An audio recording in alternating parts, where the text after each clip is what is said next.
a day away from Super Bowl 60, one of the biggest events in all of America, and a man who can make you some money. And by the way, don't forget his book here. He's got a movie coming out. And I got to tell you, too, Big Sales is going to be in his movie coming up, too. So it's going to be on Amazon. Make sure you guys check it out here. So we're really looking forward to that. First and foremost, man, how is the book going? And right now you're on like a world tour right now, and you're getting ready to make a movie now too, right?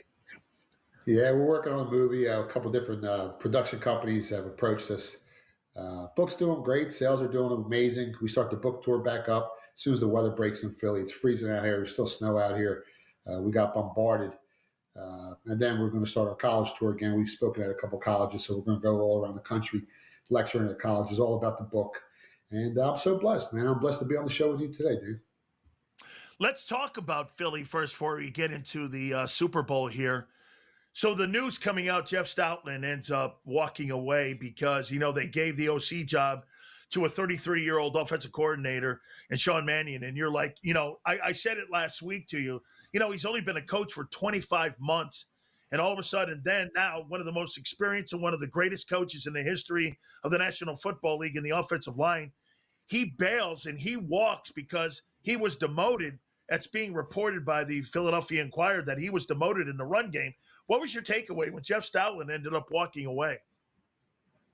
I think the writing was on the wall. A lot of issues with the offensive line this season. That was the weakest link on that football team from years past. Stoutland helped produce one of the best offensive lines in football over the last, 4 or 5 years. That's what really got him over the edge last season, running the ball, protecting the quarterback. And this year, that just wasn't there. They weren't creating the holes.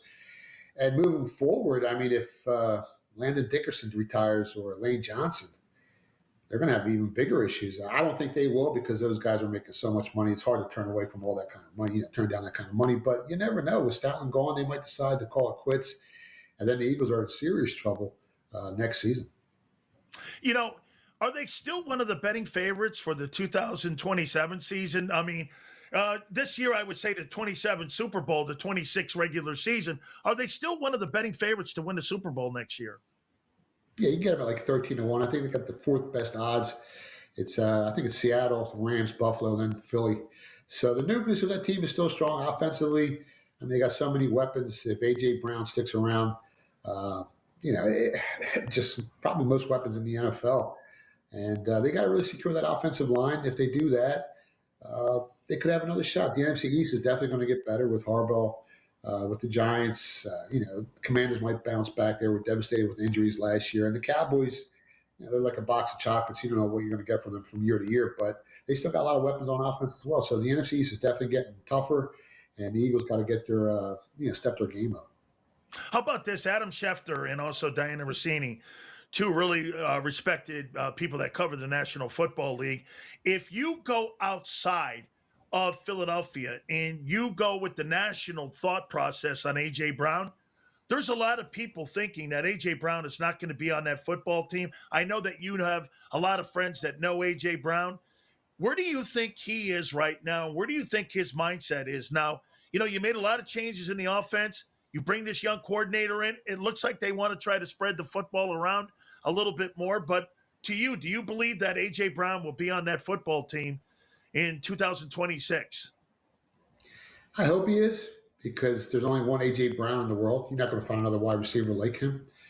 He still hasn't lost a step. He's still one of the better wide receivers out there. From what I hear from some guys that know him very well, he's kind of fed up. But the contract, the way it's structured, I don't know if it's that easy to move him, to trade him. I hear he wants to go to the Patriots with Vrabel, his ex-coach. So, we'll see what happens. I think the Patriots were the second best odds for him to go to. And then I think the Ravens were actually number one on one of the offshore sportsbooks that I looked at, a couple of weeks ago. But he's fed up, man. There's a lot of stuff, in the locker room going on, a lot of animosity, a lot of beef. So if they can get rid of that, we'll see what happens. But I'm not sure how good this team's going to be next season, Dan. Yeah, I'm with you. I don't know, if he wants to stay in that situation, especially it seems like they're retooling that entire offense with all those brand new coaches that they've brought in. So let me, before we get into the actual game, How big is a day like Super Bowl 60 when it comes to sports betting? And give us all a little bit of the insight on really the money that's being spread around, because at the end of the day, make no mistake about it, this has to be the biggest day in all of sports betting. Yeah, the biggest day in the U.S. market, biggest single day event in the U.S. market. And obviously, soccer is huge around the world, but in the U.S. market, yeah, it's the NFL. It's the King Kong. Uh, they're expecting like 1.7 billion being wagers in the U.S. market. I think it's going to be more than that, closer to 2 billion. Since the legalization of sports betting, it's been rampant. Everyone's betting on it. You're calling your aunt in Idaho. You're calling your betting on the NFL, and this Super Bowl is going to be massive. And I would think, a couple of years back, if you remember right, the NFL was always like this. Hey, we don't want to have anything part of it. Like if you walk into a locker back in the day, Godfather, when you walked into the locker, you have a sign there that says prohibiting sports betting. Now you see the National Football League in cahoots with all these sports betting, like, DraftKings and places like that. What's your takeaway with the NFL shift and how they now are part of sports betting? I guess they got tired of covering it up. I mean, sports betting built the NFL from the 60s, 70s, 80s. There was a lot of bad teams back then. And the only way you're going to watch that game is if you had a couple money, a couple dollars in it, if you had a vested interest. So if it wasn't for sports betting, the NFL wouldn't be where it's at. And I guess they finally got tired of pretending like it wasn't, the elephant in the room. So they're in bed with DraftKings now, ESPN. So, as long as the integrity of the game's still there, it's no big deal. For me, I think one of the things that has helped the NFL has been sports betting. You tell me if you think that this has been a major part of why the ratings are going up. I think it's prop bets, because even if a team is getting blown out, like late in the third and fourth quarter, many people have prop bets. They have like these fantasy football teams, and it keeps people more engaged. Where in years past, those blowout games, people are not engaged. So sports betting in many ways, it's kind of like Teflon, and it's kind of like a failsafe if the game is bad. Like if this game is a blowout on Sunday, right? Right there, right? I mean, am I It's right in there? your That, hands, man. it's in your hands now, right? Before you had to go down the corner bar, corner bodega, you got to find a bookmaker in the street. Now it's in your hand. You can place a bet every half a second. I mean, you can go crazy. It's scary in a way. It's opened up a can of worms for some people that don't have the willpower to control themselves. But it's in your hand. It's so much more accessible than it used to be. And like you said, there's a million things to bet on now. So yeah, there's so much that's going on. How long before we start to see sports books at stadiums? Do you think that that's the next step for the National Football League in gaming, is having sports books at these giant stadiums? Yeah, I talked about it back in 2016, 17. I said the future is you're going to have sports books in probably every NFL stadium, every NBA stadium, every baseball stadium. It happened for years overseas, so why it's not going to happen here? It's going to happen. It's the evolution of the sports betting market, and they're trying to make as much money as possible. For you, do you see the volume over the last couple of years on how people come to you? Because I see, when you go over to your social media accounts, they're absolutely just blowing up right now. So it's really without a doubt here. So stay right with us. We're going to get into Super Bowl 60. We'll talk more about that, but my great friends at Morgan & Morgan, the number one injury law firm in all of America. My friends, the reason is because there's no firm like Morgan & Morgan. It's family run, family owned, like the family in Pennsylvania that was initially offered $650K. They ended up getting $26 million. Or how about this one? A family down in Florida was initially offered $350K. They ended up getting $12 million. There's no firm like it. It's the easiest decision you'll ever make. Go to forthepeople.com/big sales or pound law 529. That's forthepeople.com/big sales or pound law 529. And do me a favor, you make sure you tell them without a doubt we sent you there. Morgan & Morgan. We'll talk more. The legendary Philly Godfather next right here on Sports. Heads or tails? Over or under? Seahawks, Patriots. Don't stress. SportsGrid breaks it all down. They are locks. We can capitalize. We're going to see a ton of over money. Props, expert guests, and smart insight leading up to the big game. Oh my God, if Sam Darnold wins the Super Bowl. Only on SportsGrid. They actually play Miami and nobody else. Bum after bum after bum. Now, the key ingredient to this clause, though, Joe, college football undefeated season. Ooh, no, wait, Donnie. You're undefeated in the regular season. You got to win like 4 games to win that championship. No, you don't. It's regular season. Notre Dame, the kings of duck, and saying, hey, we're going to play the easiest schedule ever. They got it. The Early Line. Only on SportsGrid. They weren't giving it to... Oh, it's a good point. They weren't giving it to Nick Benito. No, but I'm saying Benito's a great player. Yeah. But he's not a household name. Right. You know, you survey 100 NFL or 1,000 NFL fans, they're not picking Nick Benito out of a hat before Myles Garrett and Micah Parsons. Right. And that's, you know, when you get down to this award, that's the problem. Pro Football Today. Only on SportsGrid. February 7th, Xfinity Mobile Arena.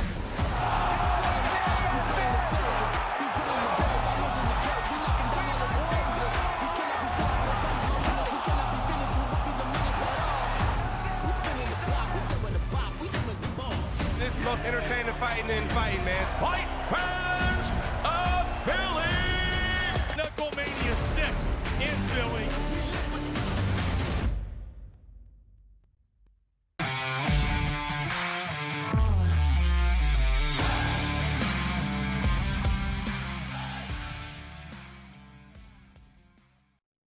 The most bet on sporting event in all of America will be Super Bowl 60. And our friend, the legendary Philly Godfather, joins us now. And let's start it out here. Who do you like in the ball game here on Sunday? I mean, this is going to be either a blowout or this may be a close one, low scoring, high scoring. How do you see this football game on Super Bowl Sunday?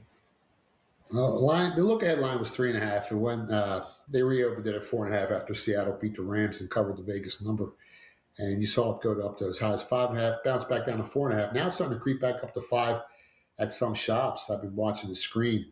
It's hard not to like Seattle just to win the game. I mean, they've got the number 1 DVOA in the playoffs this season and in the regular season, and any time a team has had that, they've won the Super Bowl 9 of the last 12 times. So on offense, I think they got more weapons than the Patriots. If you look at, you know, some of their targets, JSN, Walker, Cooper Kupp, they got, you know, 4 of the highest 6 odds to score a touchdown, A.J. Barner. So I think the Seahawks have more weapons on the offensive side of the football. When you look at the defenses, it's probably a scratch. Both defenses are very evenly matched. Seahawks defense, they don't cover tight ends very well, and that's why I actually bet Hunter Henry anytime touchdown plus 240 and over 3.5 receiving receptions. What concerns me if you're looking to bet the Patriots is their offensive line. It's been shaky all season, and in the playoffs they've given up 15 sacks, 5 in each round, and now you got one of the better defensive teams, defensive lines when it comes to getting after the quarterback in Seattle. So if they can get that that pass rush going, Drake May might have a long day, and he's, they say he's 100% healthy, but when you watch film on him all week at some of these speaking engagements, he's right-hand dominant, and you see him speaking with his hands, and all you see is his left hand moving. So, are they going to shoot him up before game time? Probably with that shoulder, but how effective is he going to be later on in the game when the medicine wears off in the fourth quarter? I like Seattle on the money line. I don't see them losing this game, and usually the team that wins the game covers the spread. Even though the Dogs in the Super Bowl, I think it's like 13 out of the last 18 have covered. Teams that wear white uniforms, they won the Super Bowl 16 out of the last 21, and the Patriots are wearing a white uniform. So if you're a little superstitious, that might be a way to look at it. But I think the Seahawks win the game. I think they're a better team overall on both sides of the football. Sam Darnold, people have talked bad about him since he went to the Jets. But if you look at his college career, he was lights out at USC in 2 seasons. And I had actually bet him to win Offensive Rookie of the Year back in 2018 at 20-1 before he went to the Jets, and that team almost ruined him. And now you've seen what he's done over the last 2 seasons with 2 better head coaches. And last year, the Vikings' offensive line wasn't that great, but this year, Seattle's offensive line is top 10. So that's been the big difference. You got to protect Sam Darnold, and if you do, he can beat your lights out. I just think Seattle has too many weapons on the offensive side of the football, and they're the much better team. Are you expecting a high-scoring football game, or do you think this will be a low-scoring game? I think the number was, 47.5? So, I mean, do you expect it to be low-scoring, both defenses, as you mentioned? Maybe the Patriot defense being a little bit underrated. Do you think you could see this, or is it, again, a football team where it is Seattle here, and no doubt about it, they could blow this team out? I think the Patriots' offense is a little underrated heading into the Super Bowl. I mean, they've played some of the best defenses in the playoffs with the Chargers, the Texans, and the Broncos. And in that Broncos game, you had bad weather. And if you look at, the stats on the season, these 2 teams have scored, I think, the most or the third most points in the first half and in the first quarter. So these offenses can put some points up on the board. Seattle's defense has been great all season, but they let up a ton of points against the Rams. Rams were able to score on them. At first, I kind of leaned towards the under. Line opened up 46.5, dropped down to as low as 45. Now you're seeing it creep back up, and I'm seeing some 46 pop up in the market. I went over 45. It's the Super Bowl.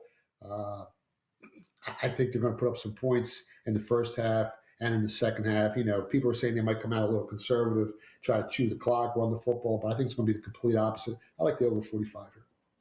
All right, give me some props in here. Give me some props that would be something that I would like to see and what I'd like to have, and maybe that I could pick that phone up that you picked up a couple minutes ago that I'd like to maybe put down on in this game on Sunday. Where would you go with some of the best prop bets? What did I bet? I took a long shot to Marcus Lawrence to be the MVP at 90-1, and I actually took him to have a sack in each half at 10-1. Even though the quarterbacks usually get the money, Drake May's what's he at 240 and Sam Darnold's at plus 120.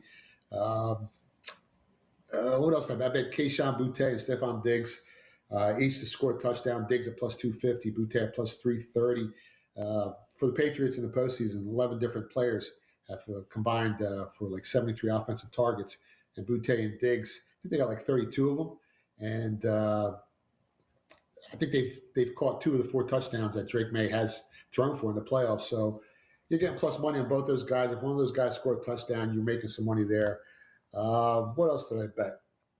I bet Hunter Henry anytime touchdown plus 240. I bet a long shot Jack Westover at 35 and 45-1 to score a touchdown. Both teams to kick field goals of over 32 yards during the game. I bet that the Seahawks would have more turnovers than the Patriots. I laid 110 on that.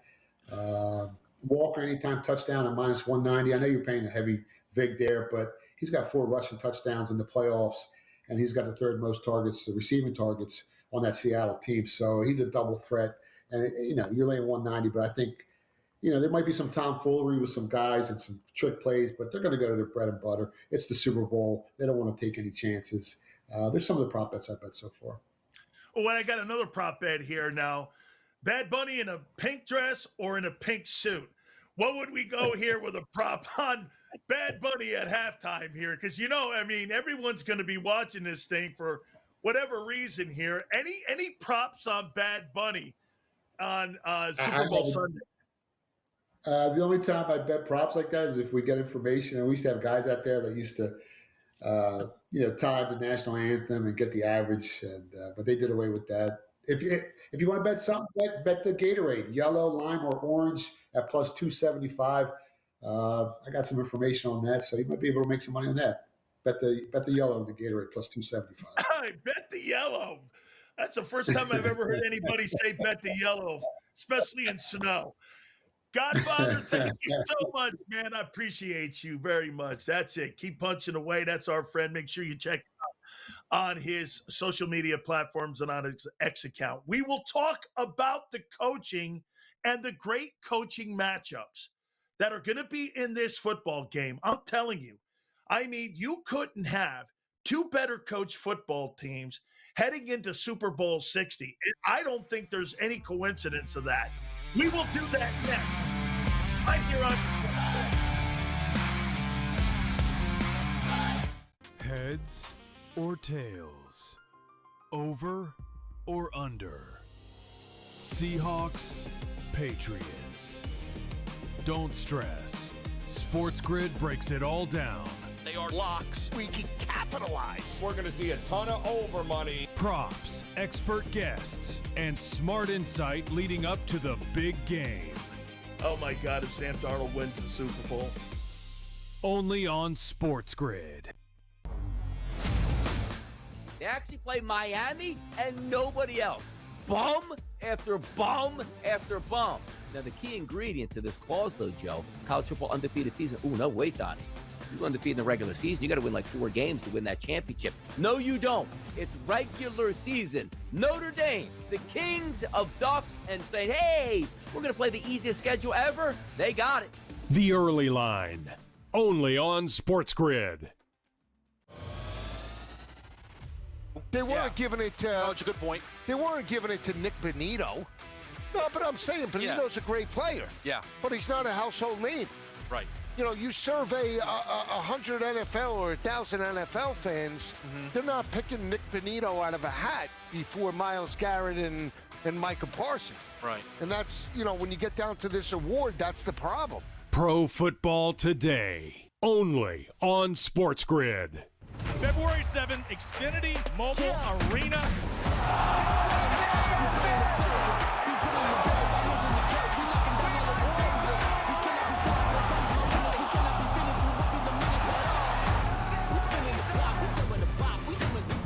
This is the most entertaining fighting in fighting, man. Fight fans of Philly! Knucklemania 6 in Philly.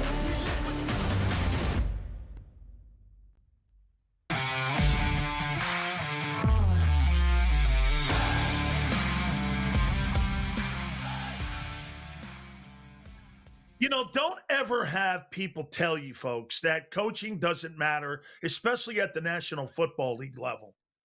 When you've got great coaching and you've got people that know how to put people in positions to have success, it makes your job easier, no matter what you're doing in life.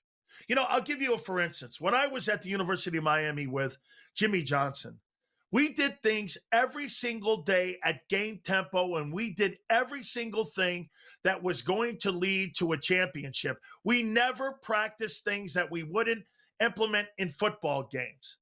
That's what you have with these two football coaches, with Mike McDonald and with Mike Vrabel.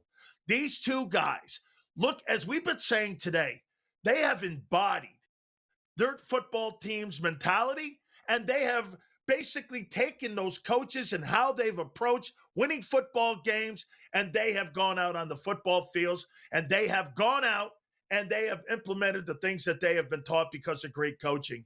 There's no coincidence. Both these football teams have a dominant mentality on how they're going to approach winning games. That is toughness and at the line of scrimmage and at the point of attack. This is why both of these football teams, these defenses, are going to lead the charge, in my opinion, on Super Bowl Sunday. Then you take it over on the other side. Folks, look at their offensive coordinators. So Josh McDaniels on Thursday night was named the offensive assistant coach of the year. Do you know how incredible that is? This is a guy that many people thought sucked as a coach. And they said this guy's a bad head coach. Okay. Well, those are two different job sets, being a head coach and being an offensive or defensive coordinator. Look at what he's done with Drake May. He has taken Drake May, and, you know, people will look at the last couple games that Drake May has played and go, well, he's averaging about 55.8% completion percentage, and they're going to go, well, he hasn't really played that well.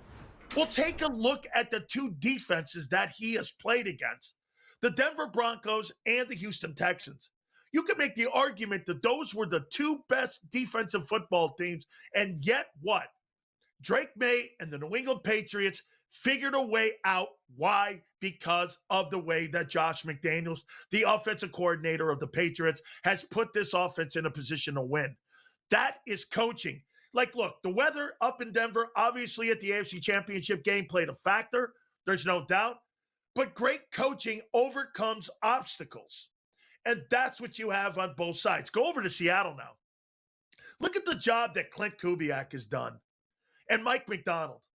Both of these coaches have, again, assembled the best coaching staffs that you could put together. How about this, too? When you look at Clint Kubiak, here's going to be the next head football coach of the Las Vegas Raiders, right? Look at what he's done with Sam Darnold. He took Sam Darnold from Minnesota. He took him on to a brand new football team, new personnel, new offensive approach. And what has he done? He has turned this guy into an NFC champion coach or NFC champion quarterback. Folks, I mean, the Sam Darnold story, in my opinion, is the story of the entire playoffs. I don't think people are really understanding of where this guy was. Great coaching. You know, Tom Brady made a great point a couple months ago when he said, you know, we're so fast to sit here and rank all these quarterbacks in the NFL. We rank quarterbacks, right? We constantly go through that ranking. You know what we don't do enough of? We don't rank the offensive coordinators enough to sit and put, who are you putting these guys with? Brady made the comment, what are you teaching them? What are you not teaching them? And I agree. We had Randy Cross on with us earlier. Randy's like, that stuff that he was with Kyle Shanahan, and he was up in San Francisco for that short period of time. Same thing with Baker Mayfield when he was with Sean McVay. It turned both of those guys' careers around. This is why in this game on Sunday, one mistake, one fumble, one bad throw, I think could be the difference in the outcome of this game because of coaching. When you have great coaching like this and you're going through a playoff run like this, it is going to be the difference between winning a Super Bowl and going home a Super Bowl loser. Mike Vrabel, Mike McDonald have put together the best coaching staffs in all of pro football for the 26 and now the Super Bowl for Super Bowl 60. There is no coincidence. The coaching is what's carried these football teams along with the great personnel, the general managers. Look at the GMs. Elliott Wolf in New England. John Schneider in Seattle. Man, it's great leadership. It's great ownership. It's great general managers. And most notably, it is just great coaching. The coaching, I think, has a great chance to be the difference in this Super Bowl on Super Bowl Sunday. You can't get around it, man. I mean, both these football teams, incredible. Speaking of coaching, our friend Herm Edwards will bring us next right here on Sportsbooks. Heads or tails? Over or under? Seahawks, Patriots. Don't stress. Sports Grid breaks it all down. They are locks. We can capitalize. We're going to see a ton of over money. Props, expert guests, and smart insight leading up to the big game. Oh my God, if Sam Darnold wins the Super Bowl. Only on Sports Grid. They actually play Miami and nobody else. Bum after bum after bum. Now, the key ingredient to this clause, though, Joe, college football undefeated season. Ooh, no, wait, Donnie. You undefeated in the regular season. You got to win like 4 games to win that championship. No, you don't. It's regular season. Notre Dame, the kings of duck, and saying, hey, we're going to play the easiest schedule ever. They got it. The Early Line. Only on Sports Grid. They weren't giving it to... Oh, it's a good point. They weren't giving it to Nick Bonito. No, but I'm saying Bonito's a great player. Yeah. But he's not a household name. Right.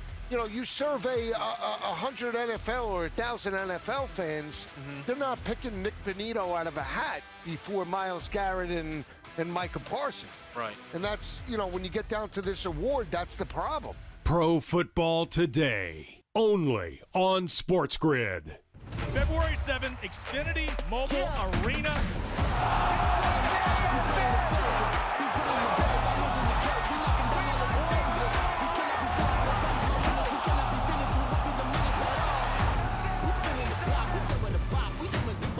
This is the most entertaining fighting in fighting, man. Fight fans of Philly!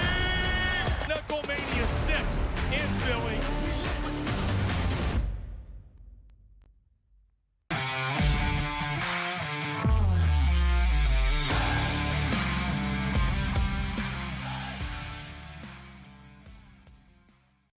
And without a doubt, Super Bowl 60 is one of the absolutely greatest events in all of American sports.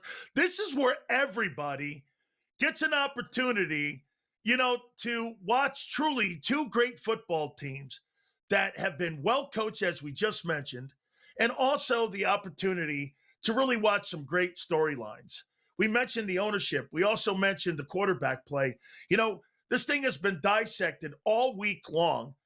And there's no doubt this is going to come down to the two defensive football teams. And in my opinion, you got to look at it and you got to say whoever runs the football the best, whoever is sitting here and is going to play the best. There is no doubt about it. And speaking of coaching, one of my friends who I love talking football with is our friend Herm Edwards. He joins us now here on Sports Grid. And Coach, I'll ask you right out of the gate, who do you like in Super Bowl 60? Best team in Seattle. Not even close. They're a better football team. Now, do they win the game? I don't know that, but they're a better football team. There's no doubt about it. If you watch both teams play during the season, I do believe this. I think conferences matter. NFC West is probably the best conference in football. 3 teams come out of that division. San Francisco, they were wounded and still found a way to make the playoffs. The Rams, obviously, were very good, and Seattle. So I give them an edge. But, the Patriots are a team that the one thing they know how to do is win. They just keep winning. And people, kind of knocked them on their schedule, said they got a soft schedule. Well, yeah, they got a soft schedule, all right. They're in the Super Bowl. They won in the playoffs, too. Now, I think they got a little bit of a pass when they played Denver and Stidham. There's no doubt. I don't know if they get through Denver if they had their starting quarterback. Drake May did a marvelous job of running, but he didn't throw. He didn't throw at all. He ran 10 times for almost 70 yards. Denver never stopped him from running. I think if you're Seattle, you're going to force him to throw. He's not going to go back on third down and run because Seattle's not going to allow that. They're just not going to allow it to happen. He's going to have to see if he can throw against a very, very good secondary and a good front. Coach, do you agree that one of the things that maybe helped Drake May going into this game, because you just mentioned, look at the last two teams. I know that he's at 55 or 56.8 percentage when it came to his completion percentage, but Coach, look at the last two defenses that he played against. You mentioned the Denver Broncos, and then you go back to that Houston Texans defense, which was on an iconic run this past season. So maybe he also, as you said, you play in the AFC East, Coach. You get a break, then you get the Stidham break when they lose Bo Nix in that AFC Championship game. But would you also agree that, hey, Drake May's going to see a great defense? Don't you think that also preps May for this battle on Sunday here, that he has seen arguably two defenses that are going to be pretty compatible with that Seahawks defense? Yeah, and I think we lose sight of this. The New England Patriots have a really good defense. That allows Drake May to go through series of 3 and outs and doesn't have to worry about the score. As long as the score stays close, they can continue to play. And that has been the case. The score never gets away from this defense, and I don't think New England gets enough credit for their defense. They've only given up 19 points a game. But Seattle's a whole different – they're a whole different animal. They can rush you with 4 guys. Drake May's been sacked 15 times. This is why against Denver, he didn't want to throw. He didn't want to throw into the defense. He just took off and ran, which was smart by him, and he continued to make third downs. I mean, he converted all those third downs by running. He had more rushing yards than a running back. He had 70 yards rushing.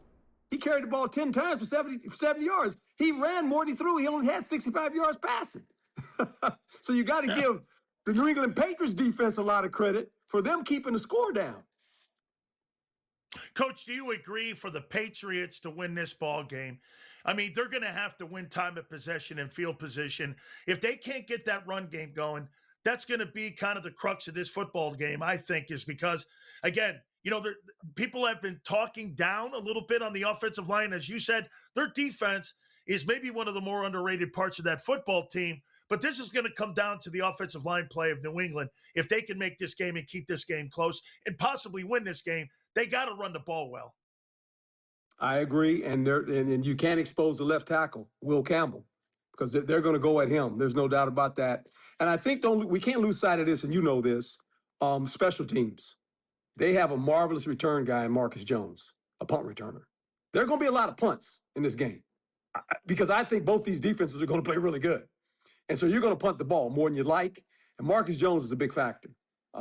He's got 2 touchdowns already on punt returns, and he's averaging about 17 yards a punt return. So all of a sudden, he's a guy, when you punt the ball to, you got to get him on the grass. You got to get him down.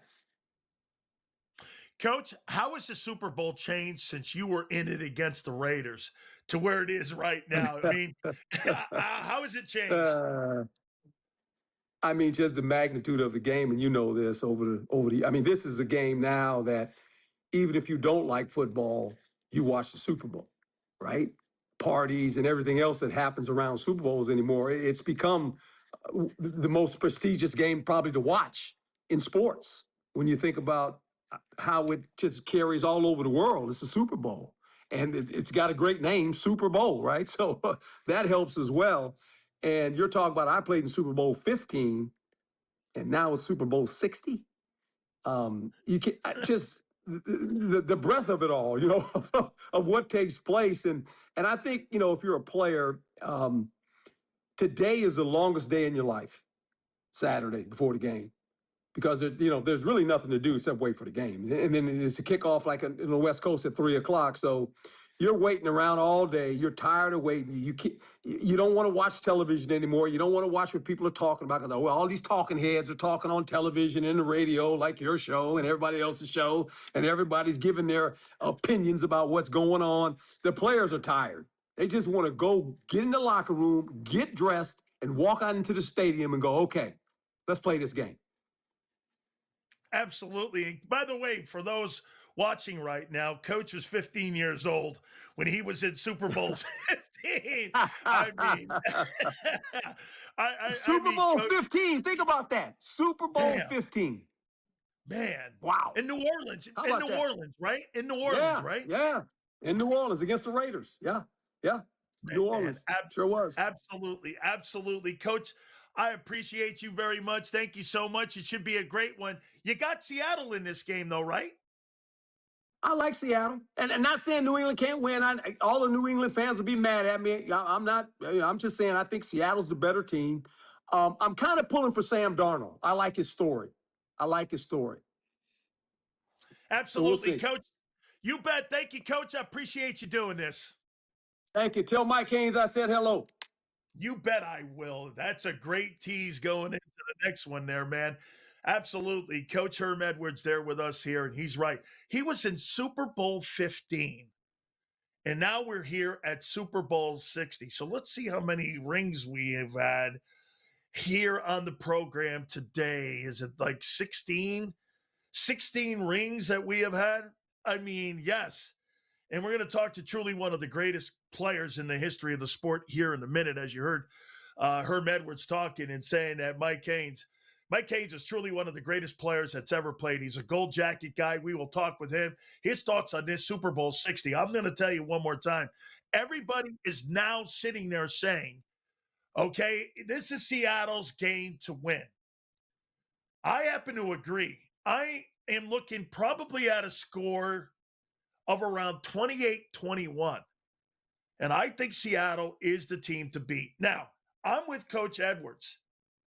I believe that, at the end of the day here, if the Patriots can run the ball and they can maintain running the football, they're going to be in this football game. The New England Patriots want to make this a fourth quarter football game, because if they can make it a fourth quarter football game, all bets are off there. Make no mistake about it here. So I think this game is going to be a defensive battle. Team that runs the ball the best is going to be able to win this game. Mike Haynes, Hall of Fame, right here next on Sportsbooks. You wouldn't have your ex officiate your wedding. Do you, Jake? Liar? Cheater? Gaslighter. So why have anyone but America's largest injury law firm handle your injury case? With over $30 billion recovered for our clients, there's a reason to go big. Gaslighter, coitus crier, he's got more red flags than a bullfighter's attire. Morgan & Morgan, America's largest injury law firm.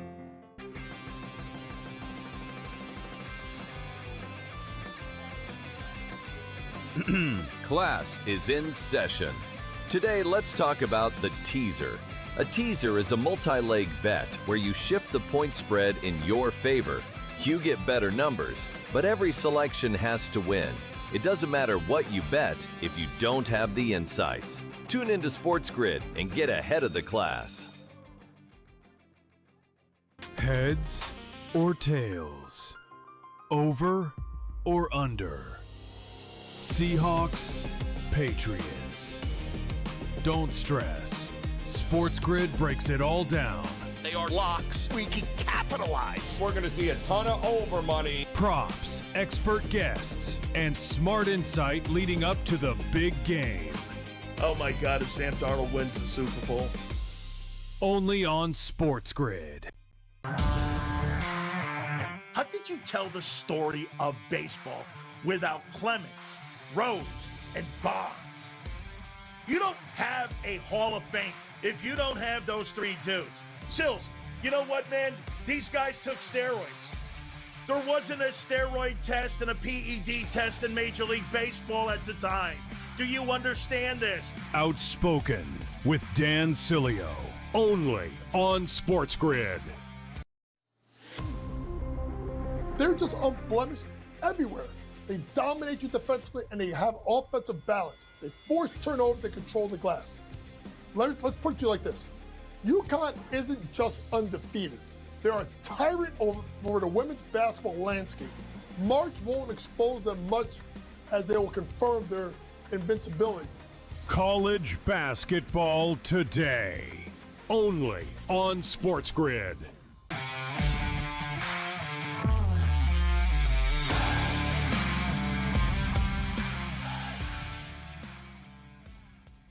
You know, it's been really awesome that we've gotten a chance to talk to all these legendary men that have played in this game and what this game has meant to the National Football League, the Super Bowl. And we have another one here, a Gold Jacket member, and he is arguably truly one of the greatest DBs in the history of the National Football League. He's my friend, Mike Haynes. He joins us now here. And I got to tell you, Mike, right out of the gate here, man, Super Bowl 18, how much has that Super Bowl changed since the time that you played in this game to what you're seeing now and all the hoopla, Super Bowl week, media week? Take us back a little bit when you were in this football game and how much it's changed today. Man, it has changed so much. It's unbelievable. Back in those days, running backs are going to carry the ball 30 plus times a game, and their quarterback is not going to be passing the ball as much as they do. I actually think defensive players are bigger, faster, stronger, and I hope the guys don't get mad at me about this, and smarter. It's really a lot of fun to watch. The quarterbacks are strong arm. They have the ability to put the ball in places where their guy has the best chance of catching it, where before it wasn't as much like that. So I enjoy the game now. I enjoy watching it. I wish I was playing now because there'd be more passes. That means more interceptions. And it'd be a lot more fun to for all the defensive players. Do you agree now, Mike, that today's complex defensive coordinators, I mean, not that what you guys did in the past or what during my era, do you not think they're more complicated today? They're more, tech thought process with analytics. I mean, it just seems to me today, the game is played more in space today. You've got to be really fast and you got to understand how to position tackle a lot more today because you and I played the game. It was in a phone booth. Now it's more played in space. Do you see that with today's NFL? Well, now they have way more technology and the technology is way smarter. The different things they can do. They can, before you'd be in a room for an hour and man, you'd be bored running stuff back and forth. But today it's different.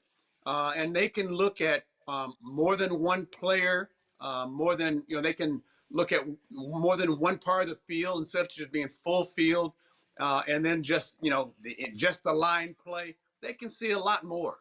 And so I think that coaches and are able to, if they're really smart, and I really believe all NFL coaches are smart, they can help the younger players play at a super high level.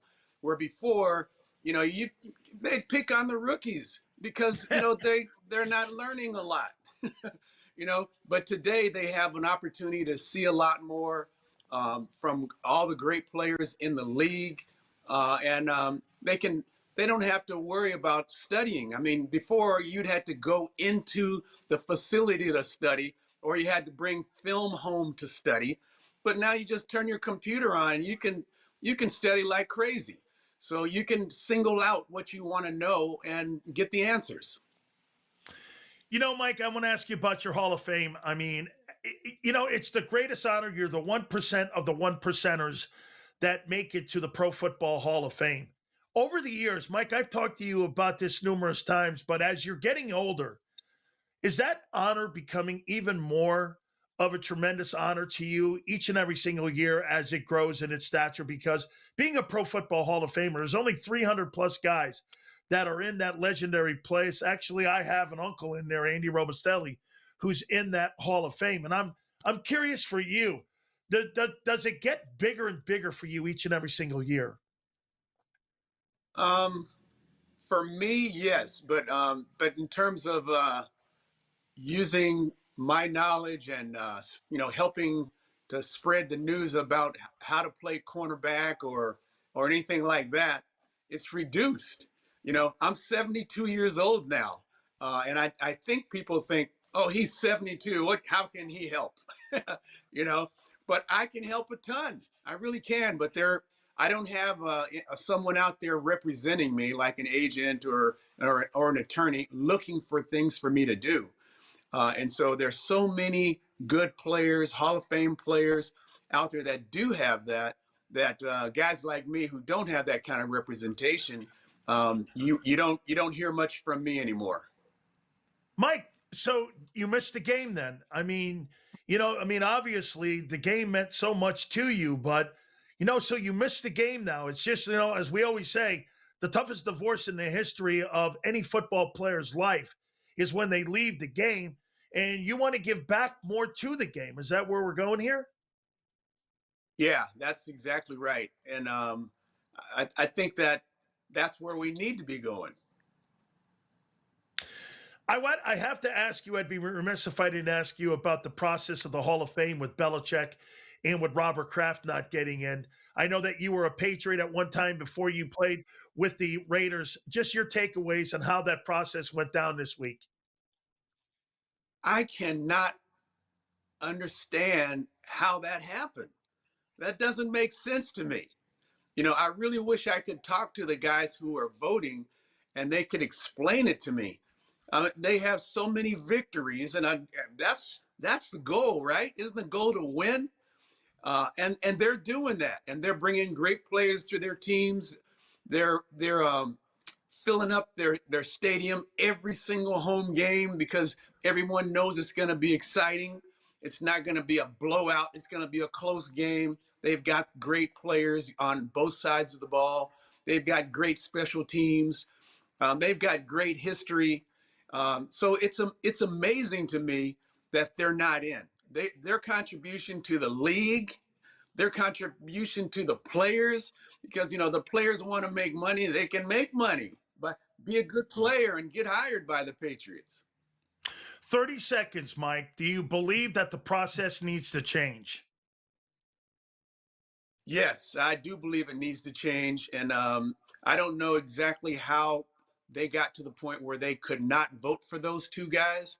But it does not make sense to me as a Hall of Famer, and I'm sure it doesn't make sense to any of the other Hall of Famers. There might be some information that we are unaware of as fans and players, and that could be the reason they're not getting their votes. Mike, I appreciate you so much. Thank you so much for doing this, and have a great Super Bowl Sunday. Thank you, my friend. Thank you. Appreciate it. Bet. Mike Haynes, one of the truly greats of all time. We are going to talk about another truly great, Walter Payton.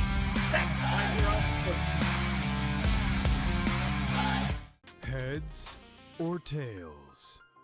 Over or under? Seahawks, Patriots. Don't stress. SportsGrid breaks it all down. They are locks. We can capitalize. We're going to see a ton of over money. Props, expert guests, and smart insight leading up to the big game. Oh my God, if Sam Darnold wins the Super Bowl. Only on SportsGrid. They actually play Miami and nobody else. Bum after bum after bum. Now, the key ingredient to this clause, though, Joe, college football undefeated season. Ooh, no, wait, Donnie. You go undefeated in the regular season, you got to win like 4 games to win that championship. No, you don't. It's regular season. Notre Dame, the kings of duck, and saying, hey, we're going to play the easiest schedule ever. They got it. The Early Line. Only on SportsGrid.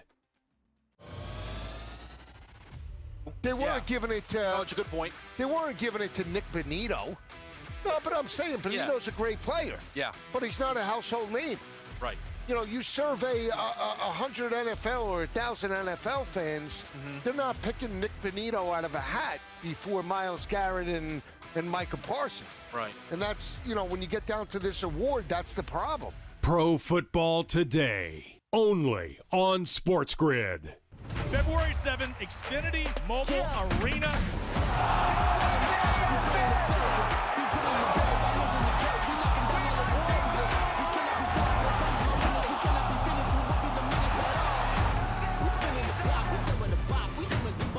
This is the most entertaining fighting in fighting, man. Fight fans of Philly!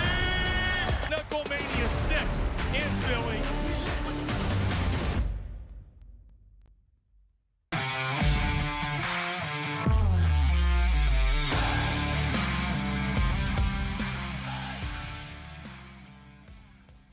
One of the most significant moments this past week was on the NFL Honor Show, and it was when the Walter Payton Man of the Year was announced. The most significant award any football player can win. I had the privilege of playing against Walter Payton in his final season when he was with the Chicago Bears and I was with the Tampa Bay Buccaneers. In 1987 was his final game at the old Sombrero. And I have to tell the story on what kind of aura that man had when he was on the football field. You know, I had just come from the University of Miami, and I had been drafted, the 56th player taken overall as a junior.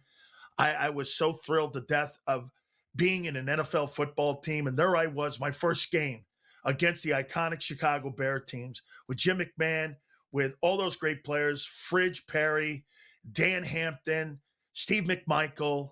Go down the list of some of the greatest names in the history of pro football. There they were.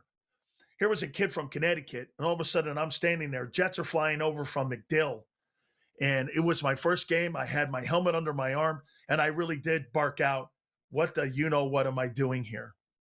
I look across the field, and there he was, like this gigantic sports figure. There was Walter Payton.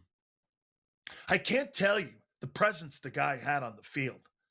You're sitting there watching. I remember the Buccaneers too. Hugh Culverhouse was the owner of the football team. And even Tampa Bay honored him. We gave him an award because it was his final run through Tampa. He was retiring at the end of the year as the all-time leading rusher in pro football history. And I have to tell you, my first time, I remember Ray Perkins putting me into a football game. Sileo, get in. There I was. And there was 34 getting down in his stance, sweetness. And I remember saying this. Irv Randall was a linebacker behind me. And I remember Leroy Selman would tell me, when you see him, you'll know. Sure enough, I remember saying this out loud. It was a commercial timeout. And I said this, holy you know what, there's Walter Payton. Jim McMahon started laughing. Walter Payton was laughing. My own teammates were laughing. I didn't realize I had said that out loud. I had never been starstruck before. And there I was saying, holy you know what, there's Walter Payton. My first game was against that guy. Then Jared Payton would go into the University of Miami, and his son would play at UM, and we'd become close with the family. And over the years, Eddie, his brother, Eddie Payton, and Walter Payton, and I became friends. And to see what that award means today, it's not just about being a football player. It's about being a community man. You know, the hardest thing for football players to do when they leave the game is leave the game. Football can't be the one thing that identifies with you and who you are. It's a part of you. The Walter Payton Award, Bobby Wagner won it from the Washington Commanders. Started his career, obviously, you know, with the Seattle Seahawks, went on to win a Super Bowl with the Rams. And here he is. He told the story of his mother. He told the story of impact in a community. These are the people and the stories we should be covering more. Not the quick clickbait stories that we see. When you're the Walter Payton Man of the Year, you are a man that represents the entire community of pro football players. There's only been 26,000 men that have ever played professional football. There's only 16,000 of us alive. That's it. There's 16,000 men that have played in this game for over 100 years. And this award is not just about going out, tackling, catching, throwing. This is about going into communities and making impacts in people's lives.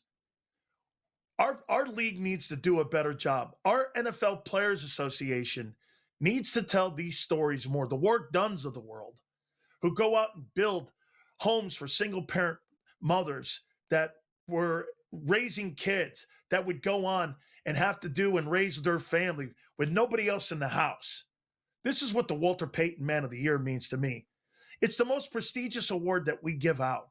The MVP, the Defensive Player of the Year, those are all fabulous awards. The Walter Payton Man of the Year, that's exactly what it means. The Man of the Year. Hall of Fame doesn't really take into account character. This is the only award in professional sports that has character to it. Think about it. The Walter Payton Man of the Year is the only award that character supersedes playing. There's no other award in American sports. None. The Walter Payton Man of the Year, Bobby Wagner. Congratulations to you. You represent us all. And I say how proud we are of what he and has made and the impact he's made in communities. Tell you folks, that's not just an award. It is what it says. The Man of the Year, Bobby Wagner. Congratulations.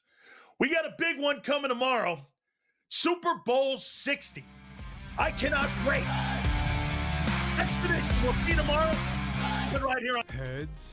Conor McGregor will be in the building for Knuckle Mania 6. In the main event, heavyweights collide as champ Ben Rothwell defends against Andrei Arlovski. In the co-main event, we find out who's the #1 pound-for-pound bare-knuckle fighter in the world. It's Lorenzo the Juggernaut Hunt versus Dave Redneck Mundell. Plus, a heated rematch ignites as Tony Loco Soto runs it back with Ben the Bomber Bonner. And the women bring pure intensity as Jade Massam Wong faces Crystal the Rugged Beauty Pittman. For how to watch live, go to bkfc.com for more info. How about selling it to a minority ownership group that could show the NFL is moving in the right direction? Hey, it's one thing to talk about black coaches in the National Football League. It's one thing to talk about black general managers. It's another thing to start talking about a minority owner owning the football team. Outspoken with Dan Sileo. Only on Sports Grid. Gosh, I really do like the storylines with these open field events. Like I want us to expand these signature events to bigger fields because I really do like the Joel Damon story, the Andrew Putnam story. It's part of the PGA Tour and what makes it so good. So I don't know where they're going to eventually end up on all of this. The Smiley Show, only on Sports Grid. They cheated. No, they're not saying Right? that. Well, they're not, but they're not really giving a reason on Kraft. The only two of the voters I've seen, maybe it's more, came out and said why they didn't vote for him. And they said, I'm limited to 3 votes. Yeah. And I will always pick a player over a coach or an owner. Right. By the way, I appreciate that. Yeah. Because that's the guy saying, I'm not afraid of you knowing who I picked. I'm going to tell you why I picked him. The Craig Carton Show, only on Sports Grid.